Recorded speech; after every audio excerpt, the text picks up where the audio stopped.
So now my question is, I grew up in Egypt. Obviously, I'm a Coptic Christian, suffered from persecution. So I came here 5 years ago, and I realized that a lot of people here are easily offended, and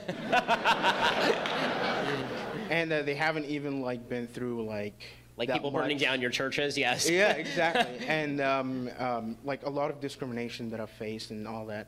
And I understand there's a little bit of discrimination, maybe some racism here in the United States, but the left makes it as if it's like really a huge deal, and it's like Saudi Arabia or something like that. So my question is, why especially the younger generation here in the United States are so easily offended, and I'm gonna say it's soft. Yeah, I mean, I think that, as I said in the speech, I think that because people have not been taught what it means to be a good human being, and I think being a good human being means essentially taking responsibility for your actions at root, it's much easier to perceive yourself as a victim.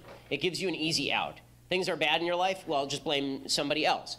You know, you're not succeeding, someone you know isn't succeeding, it must be due to some societal obstacle. Now, as I've said 1,000 times, and I'll say 1,000 more, if you can show me a specific instance of discrimination happening, then I'm perfectly happy to stand next to you, as everyone I'm sure in this room is, happy to stand next to you and protest it. But instead what we get are broad generalizations about racism in American life. There's no way to fight that, and it's really just virtue signaling, because then as soon as I say, well, you know, I don't see evidence of broad discrimination in American life, oh, you're ignorant.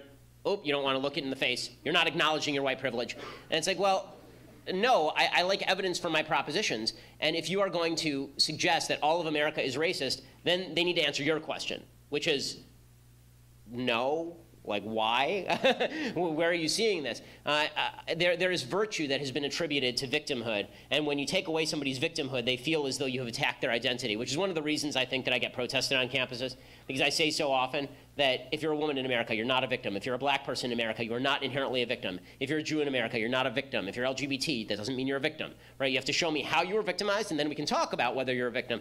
But people's feelings are easily offended when they have invested their entire meaning in being a victim. And as I say, you can invest your identity in, I'm a hard worker, or I'm a good person, or I'm a person who tries to fulfill what God wants of me. Or you can invest your identity in, I'm a victim of society.